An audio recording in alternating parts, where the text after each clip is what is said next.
KFC? Hi, yeah, can I have a family bucket, please? What do you want? I'm ordering.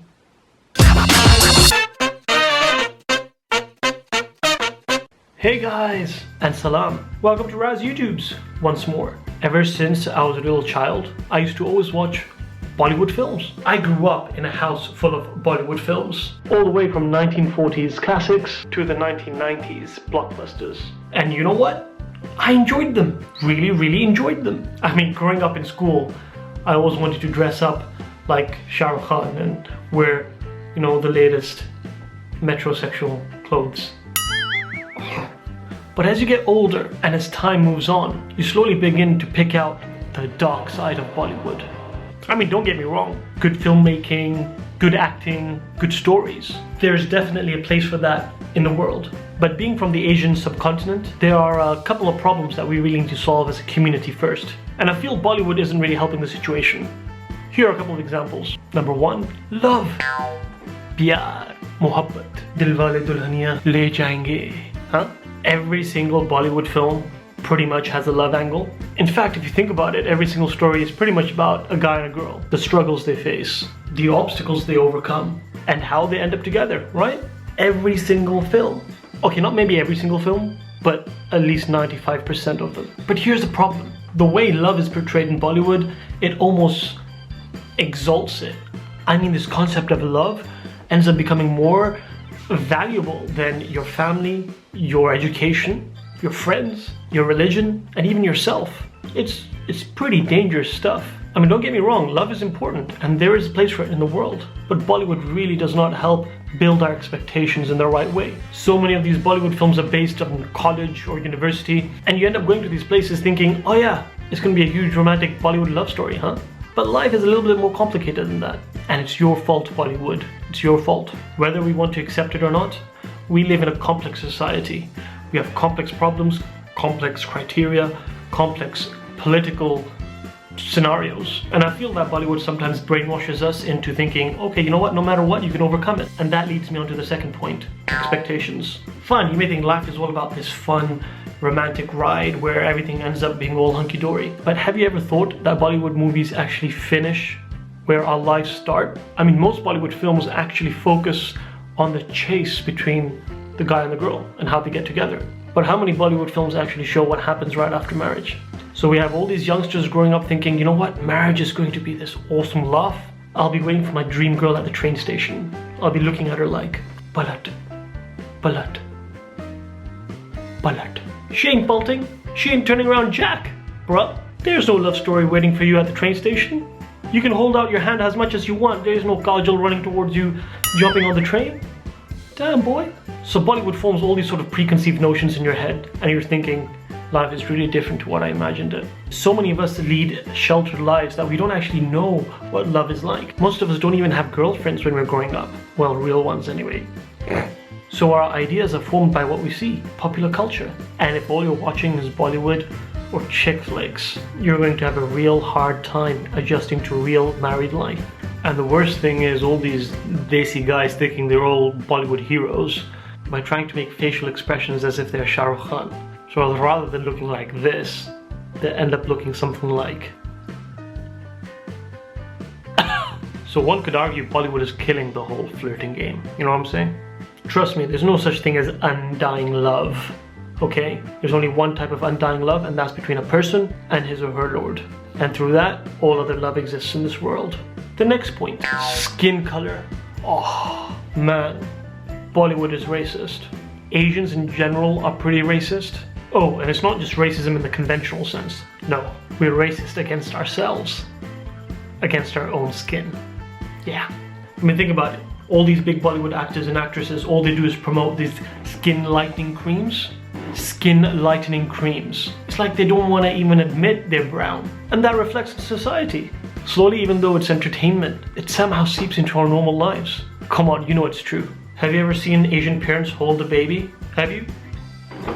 Have you? MashaAllah, kitna pyara beta hai, huh? Thoda kala hai, lekin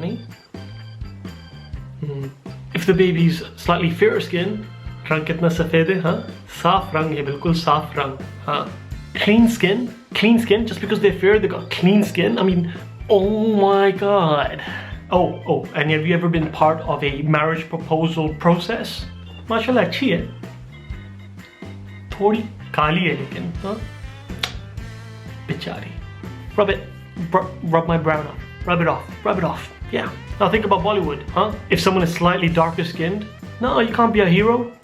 You can't be an actress. You gotta be the villain. Or the comedian sidekick that people laugh at. Give me a break.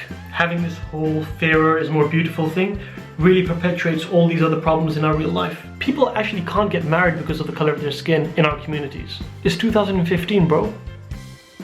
It's time to change. And actually, if I'm being fair, to be honest, damn it, this problem exists in Hollywood as well. Think about the last major African-American hero that you have seen in a Hollywood film. Oh, easy. Will Smith.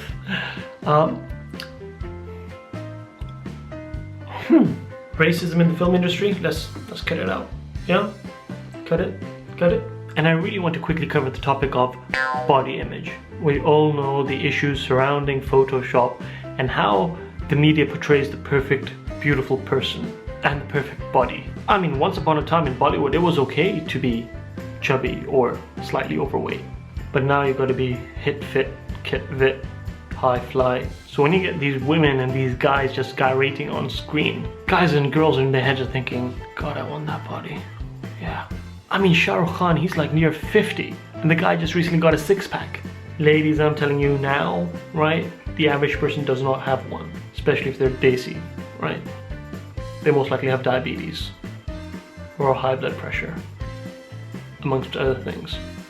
Yeah, sorry babe, I don't have a six-pack or anything, but I do have a 4-pack of Pepsi Max. Might as well just give up on life. But really, this whole beauty standard thing is a real issue. What about misogyny? Misogyny. I mean, there's a whole issue about actresses being paid the same amount as actors anyway, and that exists both in Hollywood and Bollywood. But one thing that's particular to Bollywood as opposed to Hollywood is the itemization of women. Itemization. Have you ever heard of an item song? So these are songs that are just randomly placed in the middle of films with no particular purpose other than to titillate, to please the masses. So usually popular actresses will just come on screen and just dance in skimpy clothes. Like, this is the sort of stuff that men will just dance in the cinema hall looking at and cheering and whistling and stuff like that. I mean, what's the point? But now women are just reduced to items. Women aren't something you just put on a list. No thanks, Sheila. You can keep your Jawani, thank you very much. There definitely needs to be better representation of women if they're going to continue to make movies. The next one I want to talk about is drama. Wow.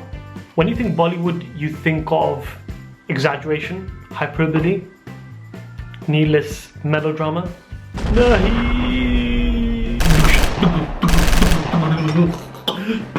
Ut, beta, ut. माँ का दूध पिया है तो उठ. मैं आ गया, माँ. कुत्ते. Various camera angles. Like, I think Bollywood makes us melodramatic in normal life just because it's Bollywood. Because we're used to so much drama on screen, because we see families fighting, we see extreme love, we want to implement it in our own lives somehow. You could be leading a completely normal life with, you know, everything's hunky-dory, but no, we must make it more Bollywood. We must. So you'll create havoc, you'll run away, you'll create problems just because you wanna struggle. Real love is struggle. Yes. So arranged marriage will be like, forget that, no thanks, no, too boring. I haven't even killed anyone for it. What's the point? And unfortunately now Bollywood has become just as unfamily friendly as Hollywood films. I used to love sitting down watching a good film with my family, and you don't have to worry about changing the channel or covering your eyes or taking out your phone and pretending nothing's on TV. But now, unfortunately, it's all the same. There are some beautiful things about Asian culture that Bollywood used to capture, and I think we have to be extra wary about how it can affect us and our communities and our lives. I mean, this warning is not really so much for us adults. What about the young ones who are growing up, the teenagers, the hormonal ones? You really have to keep an eye. I could go on all day about the things that bring Bollywood down, from the medical inaccuracies down to the random bursts of songs in the middle of funerals. Don't get me wrong, there are some incredible people, some incredible filmmakers trying to make a difference through their Bollywood films. And now we're getting a diversity of topics and some real responsible filmmaking. I think we could all learn something from the chivalry of a Bollywood hero, or the romanticism. And we can learn how to look good for our partners. Right, definitely. But there's a long way to go. A long way. And this is not a debate about whether you should or shouldn't watch Bollywood, but if you do, then you should be aware of the pitfalls. And so should the people who make them, because the last thing you want is to expect a Bollywood film in your life, and instead you end up with a real bucket of fried chicken and Forever Alone. It's good though.